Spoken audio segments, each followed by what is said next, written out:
O próximo tema abordado será sobre revelação espontânea. Convidamos para integrar a mesa e presidir este painel a Procuradora de Justiça e coordenadora do Centro de Apoio Operacional da Criança, Adolescente e Educação do Ministério Público Paranaense, a doutora Michele Rocio Maiazardo. Juntamente com a expositora, a promotora de Justiça da Vara de Infrações Penais contra Crianças, Adolescentes e Idosos de Curitiba, doutora Tarsila Santos Teixeira. Muito obrigada e bem-vindas.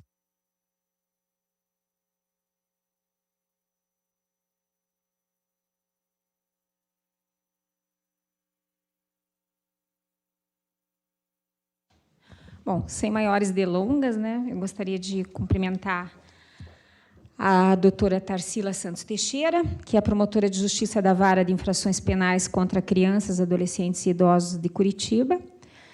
E ela vai falar sobre um tema que eu reputo da maior importância e sensibilidade dentro desse contexto da Lei 13431, que é a revelação espontânea. Então, fique à vontade, doutora Tarsila, para suas considerações.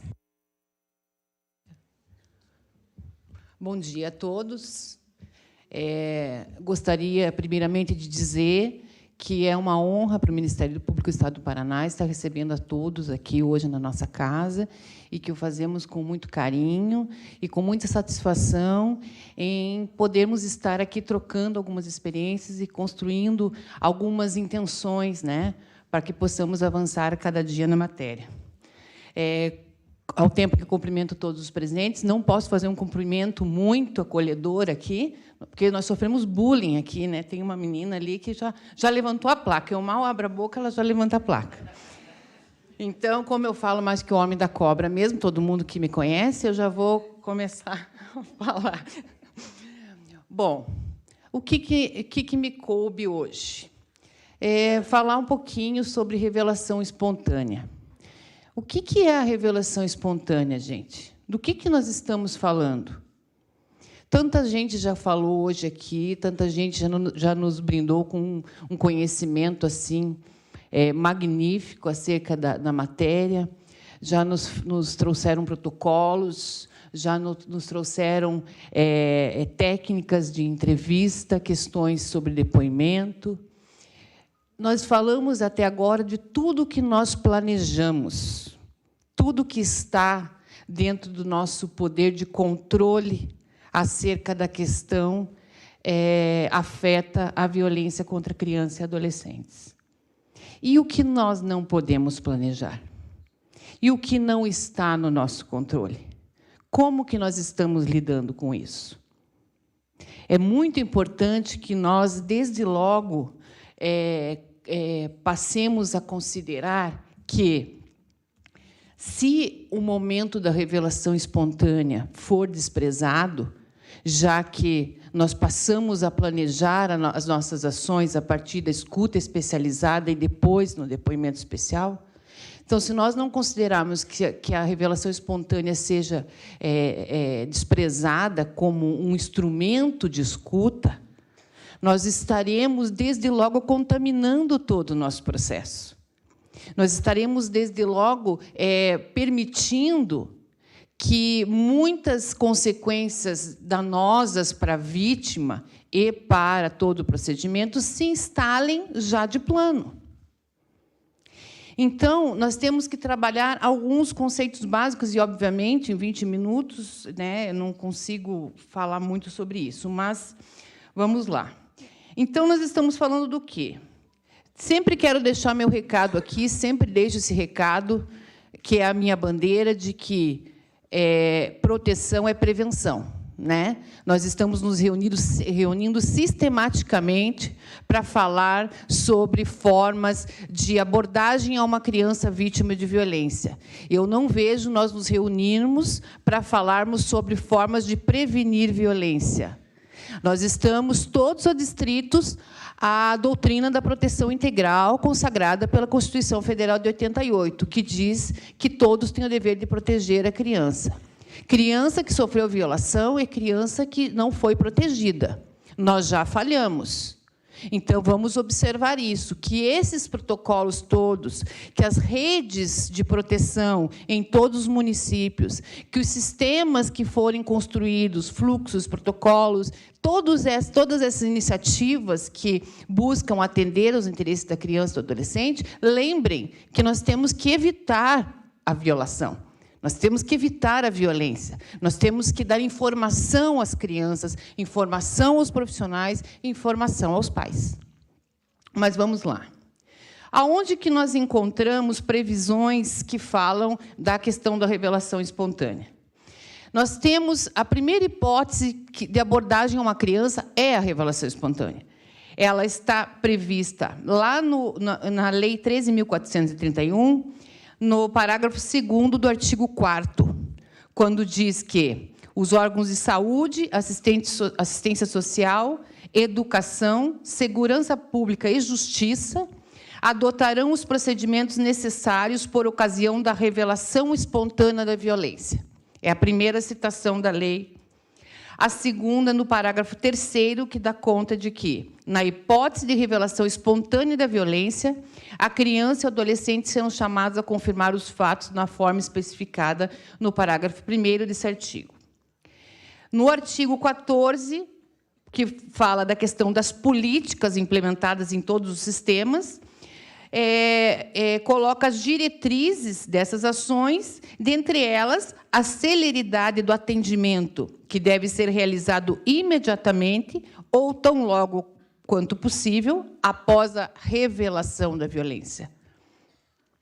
E também no Decreto 9.603, de 2018, que regulamenta a Lei 13.431, onde prevê no artigo 11 que, na hipótese de o profissional da educação identificar ou a criança ou adolescente revelar atos de violência, deverá observar uma série de procedimentos que estão ali elencados, que, infelizmente, eu não vou poder especificar agora.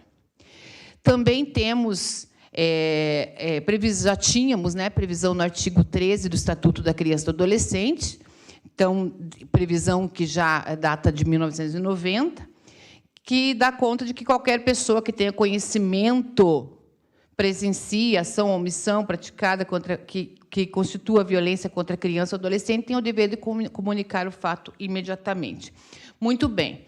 Então, nós estamos falando do quê? Nós estamos falando do momento em que a criança ou adolescente elege um destinatário para ouvir a sua história. Esse destinatário não é a pessoa altamente qualificada que está lá no núcleo. Não é o juiz de direito que conhece tudo de depoimento especial. Não é o psicólogo especialista em violência. Não é. É o amigo que reporta para o professor, é um profissional da área de saúde, é um parente. A nossa experiência na área, que eu estou na área há 6 anos só na vara especializada de crimes contra criança e adolescente, dá conta de que a revelação acontece, em primeiro lugar, para um familiar, mas, em segundo lugar, para um profissional da área de educação.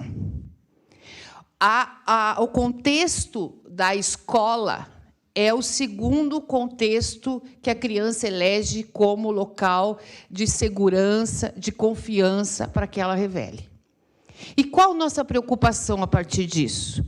A nossa preocupação é o despreparo, são as repetidas violações que são noticiadas ao longo de anos e que nós sabemos que os profissionais que trabalham com crianças e adolescentes não estão devidamente orientados para fazer esse acolhimento.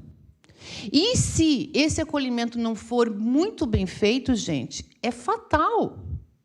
Por quê? Primeiro, nós temos 2 fatores. Um fator que vai de encontro aos interesses da criança, que é o nosso ponto número 1, o superior interesse da criança acima de tudo. Mais um segundo ponto que vai de encontro ao interesse de todo o sistema em entender de fato o que aconteceu, em apurar de fato o que aconteceu.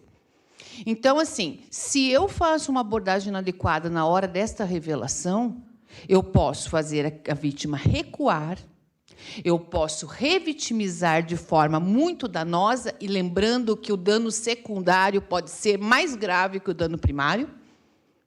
E, mais do que isso, eu posso não estar cumprindo com um papel importante que me foi direcionado naquele momento pela própria vítima, de ajudá-la a conservar esta fala. Porque, após isso, conforme os encaminhamentos, conforme o tempo, conforme o que acontecer, essa criança pode, lá na frente, não saber mais nem do que nós estamos falando. Só que um profissional sabe do que nós estamos falando, porque ele já ouviu e ele tinha maturidade suficiente para registrar isto, para depois auxiliar nesse processo de esclarecimento, que é importante. Dizer que o processo não é importante, é importante. É importante até para o interesse da criança, de ver que o Estado realmente tomou providências em relação àquela violação que ela sofreu. Então, nós temos, então, como eu falei, a lei nos traz essas 3 formas de abordagem: a revelação espontânea, a escuta especializada e o depoimento especial. Só as 2 últimas são passíveis de planejamento, são passíveis de serem consideradas por nós para efeitos de criação de programas, de núcleos, de capacitação de profissionais. Quando nós falamos de revelação espontânea, nós falamos do que nós podemos minimamente fazer. E, na minha concepção, todos os profissionais que atuam na área da criança e do adolescente nesse país têm que saber o mínimo sobre aquela clientela que lhe foi entregue para cuidado, para atenção, para orientação. Não se admite mais profissionais que trabalham em escolas, que trabalham em hospitais infantis, policiais militares, que não sabem acolher uma criança que sofreu uma violação. Todos têm que saber o mínimo. Claro, infelizmente, nós não podemos capacitar 100% de profissionais que estão ligados a atividades inerentes à infância e juventude. Mas nós podemos, sim, orientar de forma genérica, trazer um mínimo de conhecimento para que não aconteça o que vinha acontecendo até agora. E o que vinha acontecendo até agora? A criança conta para um professor, por exemplo, assiste lá um filminho, uma atividade da escola própria das datas que... Meu Deus do céu, menina! Das datas que trazem o tema à baila. E, muitas vezes, nessas horas, as crianças vão até suas professoras e falam: olha, prof, quero te contar uma coisa.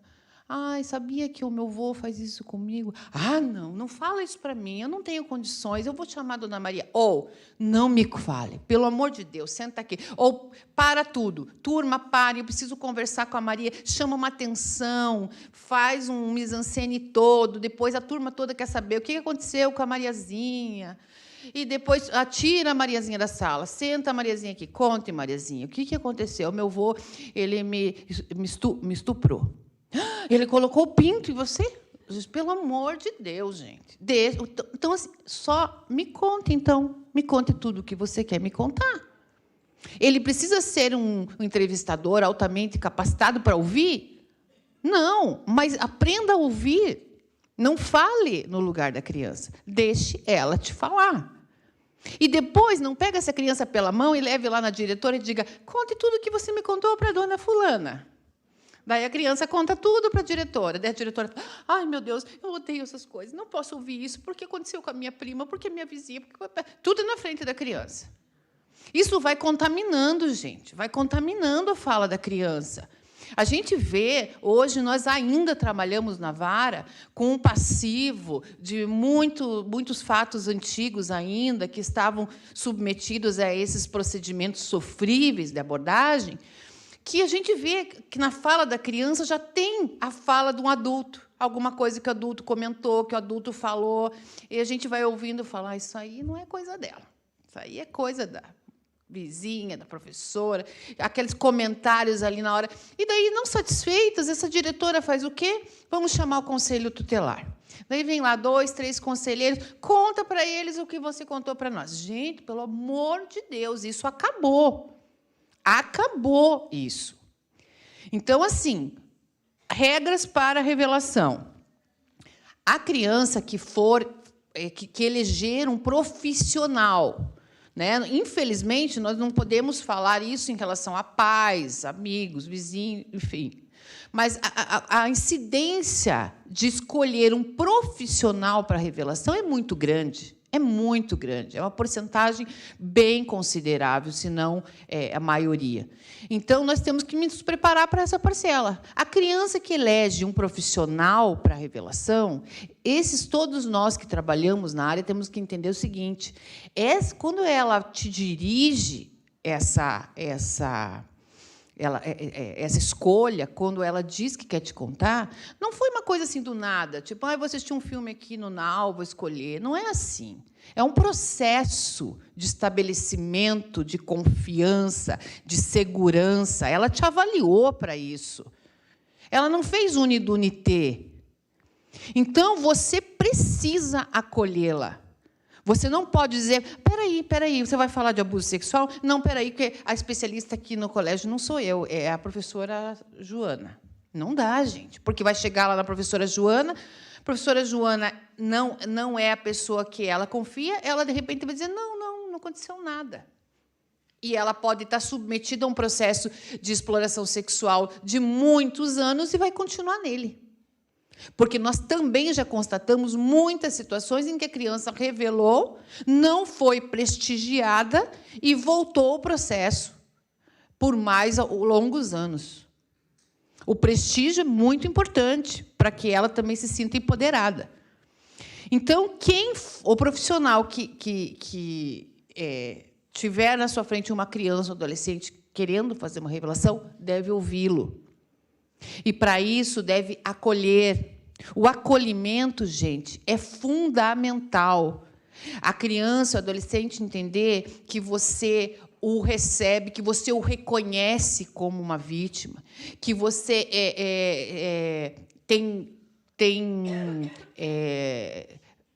empatia, obrigada, tem empatia pelo aquele sofrimento que ele vai trazer. Mas, assim, reserve-se. Deixe que ele fale, sente e diga, então, vamos conversar, me conte tudo. E deixe que ele fale. Isso vai evitar a revitimização. Por quê? Porque você vai fazer isso de uma forma equilibrada. E só você vai fazer. Você não vai ficar trazendo outros profissionais, outras pessoas naquele momento. Dentro das ações da Força Tarefa, do Fortes, uma das ações que está sendo desenvolvida é justamente um formulário que já está sendo discutido, está quase concluído, né, doutor Hash, que será disponibilizado para que os profissionais registrem a revelação espontânea. Então, é assim, é a criança, o adolescente e o profissional e ponto final. Acabou, ela não fala com mais ninguém. Mas daí o que acontece? Daí acontece o fluxo que cada um definiu no seu município. Todo município tem que ter um fluxo. Começa onde? A criança revelou. Opa, a criança revelou, deu o start. Para onde nós vamos agora? A lei não diz para onde nós vamos. Disse sim, disse que vocês têm que sentar, que vocês têm que discutir e que vocês têm que definir um fluxo que atenda aos interesses da criança e que seja compatível com a realidade de cada município. Isso tem que existir. Tá? Essa pessoa que ouve tem que ter um preparo mínimo, ou seja, saber que ela tem que ouvir, que ela não pode fazer caras e bocas, que ela não pode chorar, que ela não pode se apavorar, que ela não pode ficar fazendo perguntas muito indutivas, porque ela pode, desde logo, contaminar aquela fala. Ela pode assustar a criança, ela pode traumatizar mais, ela pode induzir ideias na criança. Às vezes, a criança é muito carente, ela precisa de atenção, então, se a professora valoriza demais a história, ela pensa, puxa, ela gostou, vou aderir a essa ideia. Ele não fez isso, mas eu vou falar que ele fez porque ela me pôs no colo. Entendeu? Então, não. Tem que manter a tranquilidade. Controle emocional acima de tudo, né? Não dá para ficar... chora e ri, e se apavora e súbito. Estou passando mal. Tem um filme que é muito explorado aí em capacitações, que é aquele da caça, né? Que a professora, quando a criança fala sobre o membro viril, a professora levanta e vai correndo vomitar. Pelo amor de Deus. Como que a criança vai reagir àquilo? Ela vai dizer, meu Deus, o que eu fiz, né? Socorro. Apoio. A criança tem que ser apoiada, ela vai falar à vontade, né? Você deixa ela falar. Então, tá bom, você quer me contar mais alguma coisa? Tem mais algum problema? Posso te ajudar mais alguma coisa? Não.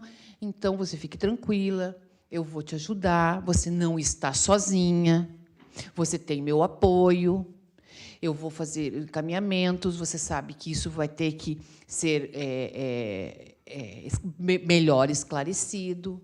A criança tem muito medo. Não, mas eu não quero que meu pai vá preso.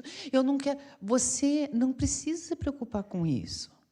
Você não vai ser responsável se seu pai foi preso, se o avô foi preso, sofreu uma punição. Isso não lhe diz respeito. Você é uma criança. Você é um adolescente. Você é só uma vítima.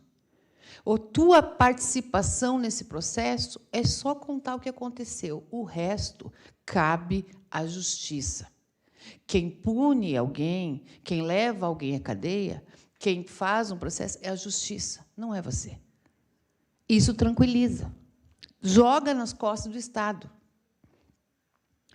E, por fim, os encaminhamentos. Não dá para você ser o destinatário de uma revelação e se omitir, como a gente observa muito. E observa muito também na área de saúde. Ontem eu ainda estava dando uma palestra para alunos de medicina, que agora também a área começou a se interessar pela matéria, porque é muito comum os médicos se omitirem e depois a desculpa é mas eu não tinha como provar, eu suspeitei, mas não tinha como provar. Ele me falou, mas eu fiz o exame e não vi nada. Pelo amor de Deus, gente. Você não tem que provar, você vai trazer os elementos que sustentam a tua suspeita e nós vamos buscar outros elementos a reforçá-los para serem considerados por ocasião de valoração. Né? O que não dá é para se omitir, sob pena de uma omissão consistente, uma omissão num contexto que revele que havia o dever de comunicar, pode ser considerada para efeitos de um crime por omissão, como nós já temos feito. Eu quero dizer com isso que, em casos mais extremos, um médico profissional que teve uma informação concreta, contextualizada e nada fez, e permitiu que aquele delito voltasse a se observar em reiteração de conduta, ele pode ser acusado de um estupro por omissão, sim. Meu Deus do céu! Nem sei mais o que eu faço agora. Bom, as vantagens. A vantagem é um acolhimento imediato, que aquela vítima seja acolhida, seja trazida e saia daquela sensação de que ela é um nada, né? De que ela tem culpa, de que ela vai sofrer. Porque a criança sempre acha, meu Deus, minha mãe vai me matar, eu não posso contar.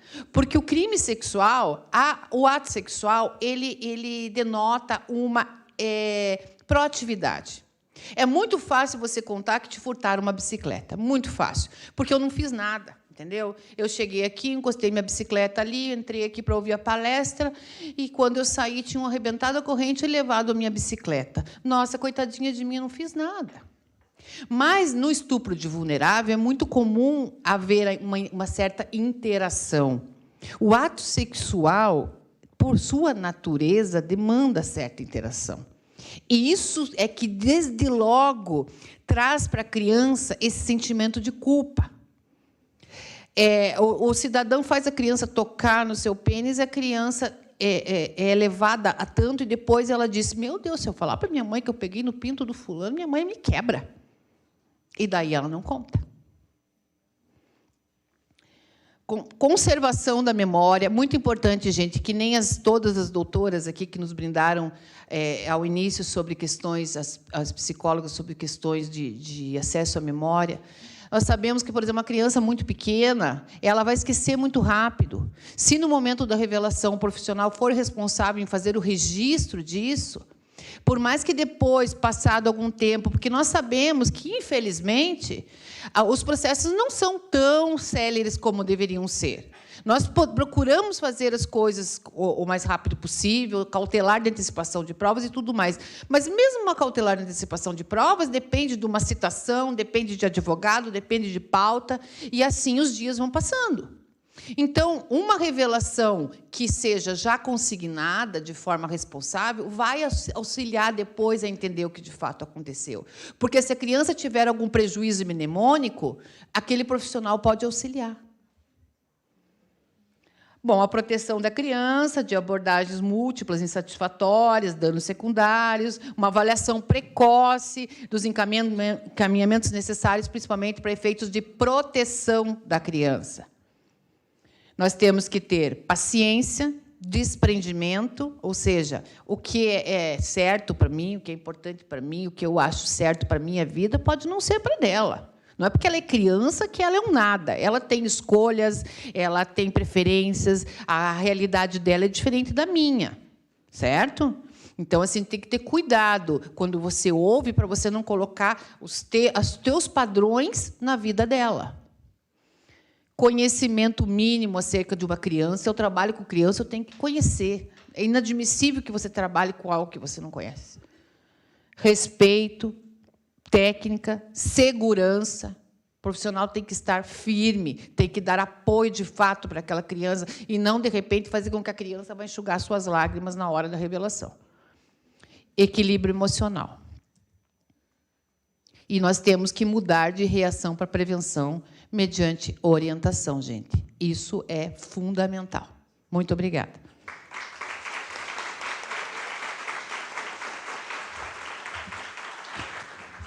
Eu gostaria de agradecer, né, a sua abordagem precisa sobre esse assunto, que, como eu disse já de início, a revelação espontânea, particularmente, é uma das modalidades que mais me aflige, porque parece que, de certa forma, fogem um pouco ao controle do sistema, né?